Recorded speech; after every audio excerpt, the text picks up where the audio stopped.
دا کابل کې یو زیارت د طالبانو د منځ د منډهي کې هغه ورته وایي څه ورته د احمدشاه ابدالي زوی ده تیمورشاه ورته وایي تیمورشاهي کابل کې یو ځای هم ده دا تیمورشاه طالبانو 18 ښځې کړې وي که څومره ښځې وي څومره اولادونه یې ول دا بیا متنعم سي احمدشاه ابدالي و بیا دی داسې سي طالبانو خبر خو پوهیږئ که نه دا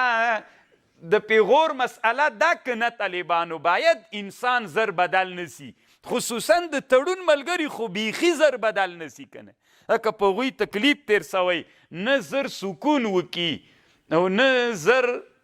تنعم وکي نه انفراد بالمجد وکي یو شکریان کله کله کې پیدا کیږي طالبانو که نه نو موږ یو شیخ صاحب ملګری ده نو هغه بیا وی د شکریان دی په کور کینی وظیفه نسی کولی که نه خوشکه ورځي نو چې خوشکه درځي نو ملت سره به څوک هم نه کوي خوشکه به نه ورسره کوي څه پلار خو یې نه یې که نه نو خو خبره حق در باندې ده ته چې وزیر سوی څه اسمان یې که ما خدمت به کوې خدمت به مې کوې نو خوشکې ولې کوې چې شکر نیولی کور کې کښېنه وزیران کم دي څه قحط الرجال راغلی ده نو طالبانو دې ته مون فکر وي نو دا د حکومت طبیعي عمر سو فاذا جاء اجلهم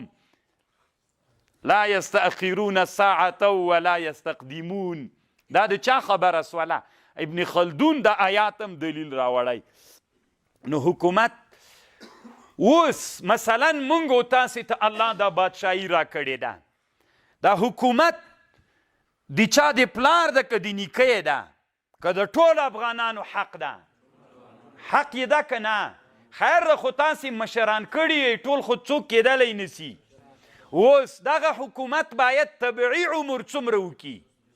120 کاله نو چې 120 کاله عمر کوي اول مو مشرانو ته دا د انفراد بالمجد پرېږدئ انفراد بالمجد مه کوئ انفراد بالمجد په اوله پیړۍ کې حکومت وزني یو خبر باندې مې پوی کړي ځکه دا سبقونه یو تر بله تړاو لري دا څوم سبق ده نن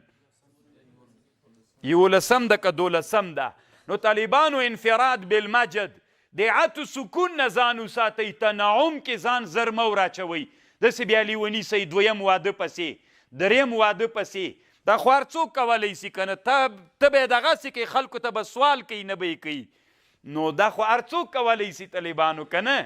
نو چې کله په دې مرضونو حکومت اخته سو بیا څنګه کیږي او دا حکومت د ټول امت مسلمه دپاره څوک ده نعمت موږ تاسې هلته خبره وکړه که نه طالبانو نو دا نعمت چې څوک ناشکري کوي ورته وایې به د عط پرېږده د عطو سکون پرېږده تنعم پرېږده دا خو باید علما وکړي که نه په ښکاره باندې نه پټ دي ورته وایي فلانه انفراد بالمجد در کېږده پرېږده د عطو سکون در کېده پرېږده تنعم در کېده پرېږده نو بس دا چې پرېږدي هغې ته هم دا د علماو حق ده که نه دا داسې سو لکه مرض نه چې وساتي پرهیز وکړه ډاکټر ته به ورځې که نه به ورځې نو ډاکټر ته به وایي چې دا مریض مثلا پلانکی مرض اخته ده ته به دېسې نه ځان ساتي دېسې نه به ځان ساتي چې په مرض اخته نه سي مرضونه هم تیار سته ده نو ځان به ساتي که به یې نه ساتي حکومت نو دا د ټول افغانستان بلکې ټول امت مسلمه د حق سره چې الله یو اسلامي نظام راوستلی باید طبیعي عمر ته یې پرېږدو چې مزل وکړي که نه طبیعي عمر چې مرض یې رانه ونه وهي یخ یې ونه وهي ښه په کمپلو کې راتاو کړو او ښه درانه کورتۍ ورته په ژمي کې واخلو روای غوندې چې یخ یې ونه وهي نو هغه مرضونو نه به یې ساتي او دا د علماو کار ده خو علما کله پوه دي په دې باندې چې حکومت طبیعي عمر لري مرضونه نیسي کله موږ ابن خلدون ویلی ده خو هغه علما چې الله پاک ورته په جامعې کې بصیرت تام ورکړي په دې پوهیږي تاسې مس علما سوی الله پاک مو خپلو وطنونو کې ښه علما که چې تر هغه نه ښه علما نه وي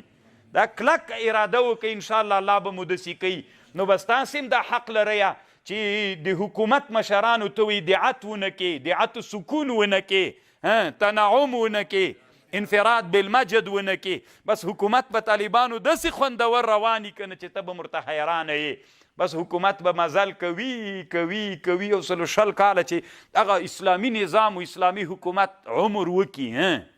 د 120 کالو کې به موږ څومره پرمختګ علمي وکړو صنعتي به وکړو تجارتي به وکړو تر حد نه ډېر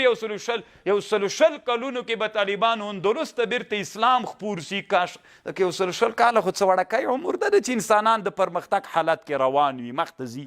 بیا په دغه زمانه کې چې تیار خلک مخته تللي دي موږ ډېر زر مزل کولی سو نو الله عز وجل دیو کې او دا نعمت ده نعمت چې څوک قرآني ناشکري کوي ورته وایي به که نه من رأى منکم منکرا فلیغیره بیده په لاس یې تغییر که ته څه کوې د پلار دی ده که د نیکه دی ده ته دې جت باندې ته مقرر سوی ولې تا د پلار د نیکه وله نه چې د نیکه دی نه وله سم څه که نه حق نه لرو طالبانو بالکل یې لرو ښه